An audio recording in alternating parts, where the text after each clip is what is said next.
2025 లేదా 26లో డిగ్రీ లేదా బీటెక్ చదివారా? సాఫ్ట్‌వేర్ జాబ్ కోసం ఎదురు చూస్తున్నారా? అయితే కోడ్ జ్ఞాన్ 100 డేస్ కోర్సులో చేరండి, జాబ్ సాధించండి.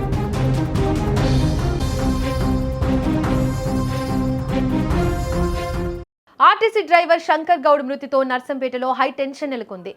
వరంగల్ జిల్లా నర్సంపేట మండలంలోని ముత్తోజిపేటలో ఉద్రిక్తత నెలకొంది. మృతదేహాన్ని నర్సంపేటకు తరలించేందుకు ఆర్టీసీ కార్మికులు ప్రయత్నించారు. పోలీసులు అడ్డుకోవడంతో ఉద్రిక్తత నెలకొంది. కార్మికులకు మద్దతు వచ్చిన బీఆర్ఎస్ మాజీ ఎమ్మెల్యే పెద్ది సుదర్శన్ రెడ్డిని అరెస్ట్ చేయడంతో కొద్దిసేపు గందరగోళం నెలకొంది. దీనికి తోడు ఆర్టీసీ డ్రైవర్ శంకర్ మృతదేహాన్ని బస్ డిపో వద్దకు తీసుకెళ్లి నివాళులర్పిస్తామంటున్న కార్మికులు ప్రయత్నించగా పోలీసులు అడ్డుకున్నారు. దీంతో పోలీసులకు ఆర్టీసీ కార్మికులకు మధ్య ఘర్షణ వాతావరణం నెలకొంది. రైట్, ఇదే అంశానికి సంబంధించి మరింత సమాచారాన్ని మా ప్రతినిధి మధు అందిస్తారు. మధు, చెప్పండి, ఆర్టీసీ డ్రైవర్ శంకర్ మృతితో అక్కడ ఎలాంటి సిచ్యువేషన్ నెలకొంది? పోలీసులకు ఆర్టీసీ కార్మికులకు మధ్య అక్కడ వాగ్వాదం జరుగుతున్నట్టుగా తెలుస్తోంది. ప్రెజెంట్ సిచ్యువేషన్ ఏంటి మధు? Thank you Deepika. తెలంగాణ రాష్ట్ర వ్యాప్తంగా ఆర్టీసీ సమ్మె నేటికి 3 రోజులు జరుగుతుంది. అంటే సానుకూలంగా జరుగుతుంది అనుకున్న ఈ సమ్మె మొత్తం ఉత్సాహంతో ముగుస్తుంది అనుకోలేదు. నిన్న వరంగల్ జిల్లా నర్సంపేటకు చెందినటువంటి ఆర్టీసీ డ్రైవర్ కోన శంకర్ గౌడ్ ఒంటికి తిట్లు మూసుకొని మొత్తం ఆత్మహత్యకి పాల్పడ్డాడు. గత అర్ధరాత్రి హైదరాబాద్ లో మొత్తం తన మృతదేహాన్ని స్వగ్రామమైన నర్సంపేట మండలం ముత్తోజిపేట గ్రామానికి తీసుకొస్తున్న నేపథ్యంలో కూడా అక్కడ కొంతమంది అంటే ఆర్టీసీ కార్మికులు బాడీని అంటే నిత్యం తీసుకుపోవాలని చెప్పేసి నివాళులు అర్పించాలని చెప్పేసి కూడా కోరుకున్న నేపథ్యంలో కూడా కొంచెం పోలీసులకు ఆర్టీసీ కార్మికుల మధ్య వాగ్వాదం తెలిసింది. నీటిగా మధు, అక్కడ డ్రైవర్ శంకర్ మృతదేహాన్ని తీసుకెళ్లనీయకుండా అడ్డుకుంటున్నట్టు తెలుస్తోంది పోలీసులు. అసలు వాళ్ళ డిమాండ్స్ ఏంటి మధు? ఏం అడుగుతున్నారు వాళ్ళు?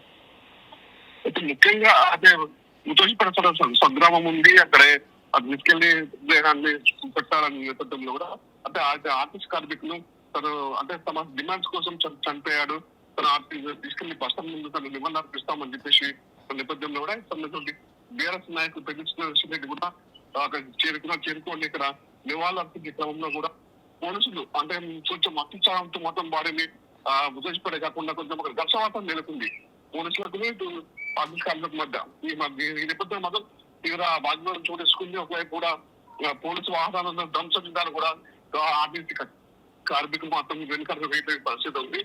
ఉద్రిక్త పథకం నెలకొందని చెప్పేసి అక్కడ రైట్ మధు, అక్కడ పెద్ది సుదర్శన్ రెడ్డిని కూడా అరెస్ట్ చేసినట్టుగా తెలుస్తోంది. రైట్, ప్రెజెంట్ సిచ్యువేషన్ ఏంటి మధు అక్కడ? సిచ్యువేషన్ చాలా దారుణంగా ఉంది. ఎందుకంటే ఆర్టీసీ డ్రైవర్ కొన శంకర్ ఆత్మహత్యను వరంగల్ నర్సంపేటలో మొత్తం ముత్తోజిపేట నెలకొన్న సందర్భంలో కూడా అక్కడ నుంచి నర్సంపేటకు తరలించేందుకు ఆర్టీసీ కార్మికులు ప్రయత్నించారు, పోలీసులు అడ్డుకున్నారు. అక్కడ పరిస్థితి అదుపులోనే ఉందా మధు? ఖచ్చితంగా అంటే అదుపులో తప్పిందని చెప్పారు. ఎందుకంటే ఇక అందరూ కూడా అక్కడ కోపదుప్తులు ఉన్నారు. అక్కడ కనీసం ప్రభుత్వం నుంచి ఇలాంటి స్పందన లేదు. పోలీసులు అత్యుత్సాహంతో మాత్రం మమ్మల్ని ఇంకా కావాలని విధంగా చేస్తున్నామని చెప్పేసి అటు ఆర్టీసీ కార్మికుల మధ్య పోలీసు మధ్య వాగ్వాదం చోటేసుకుంటుంది. ఒకనొక దశలో మొత్తం పోలీసు వాహనాలు ధ్వంసం చేద్దాన్ని కూడా ఆర్టీసీ కార్మికులు వెనుక ఏర్పడుతుంది. ఈ క్రమంలో బాడీని మొత్తం ముత్తోజిపేట తరలించారు. ముత్తోజిపేటలో కూడా విషయాలు చేయాలనుకున్న ప్రతి ఒక్కరు కూడా అక్కడికి వచ్చి సంఘీవాదులతో పరుస్తుంది. మరోవైపు ఇటు రాష్ట్ర ప్రభుత్వం కూడా ఆర్టీసీ కార్మికులు చర్చలు జరుపుతామని చెప్పేసి కూడా బట్టి విక్రమార్కతో వచ్చిన కమిటీ వేస్తాం, వాళ్ళు చర్చలకు రండి కూడా ఆహ్వానించడం మనకు తెలిసింది.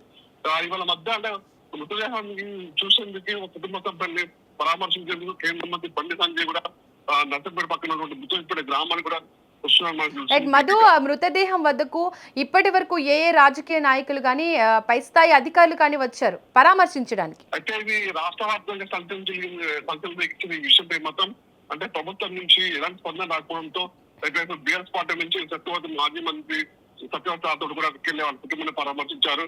నర్సంపేట ఎమ్మెల్యే పెద్ది సుదర్శన్ రెడ్డి ఇంకా పలువురు నేతలు వరంగల్ ఉన్నట్టు పలువురు నేతలు కూడా వచ్చి అక్కడ జేసీ నాయకులు కలిసి తమ కుటుంబానికి అయితే సంతాపం పరిస్థితి ఉంది. అయితే మనకు ముఖ్యంగా దొరికిన విషయం ఏంటంటే కేంద్ర మంత్రి బండి సంజయ్ కూడా మధ్యాహ్నం వరకు వచ్చి ఆ కుటుంబాన్ని సంతాపం తెలుపుతామని చెప్పేసి మనకి తెలుస్తుంది. Deepika. Right Madhu, thank you. ఇక పరిస్థితి చూస్తే అక్కడ ఇంకా ఉద్రిక్త వాతావరణం, టెన్షన్ వాతావరణమే కనిపిస్తుంది. రైట్ గా నర్సంపేటలో శంకర్ గౌడ్ మృతికి ఉద్రిక్త పరిస్థితులకు దారితీసింది. ఒకవైపు న్యాయం కావాలని ఆర్టీసీ కార్మికుల డిమాండ్లు, మరోవైపు లా అండ్ ఆర్డర్ పరిరక్షణలో పోలీసులు తీసుకున్న చర్యలు ఇవి పరిస్థితిని మరింత సున్నితంగా మార్చాయి. సమస్యను శాంతియుతంగా పరిష్కరించేందుకు అధికారులు వెంటనే స్పందించి కార్మికుల ఆవేదనను పరిగణలోకి తీసుకోవాల్సిన అవసరం అయితే ఖచ్చితంగా ఉంది. పోలీసు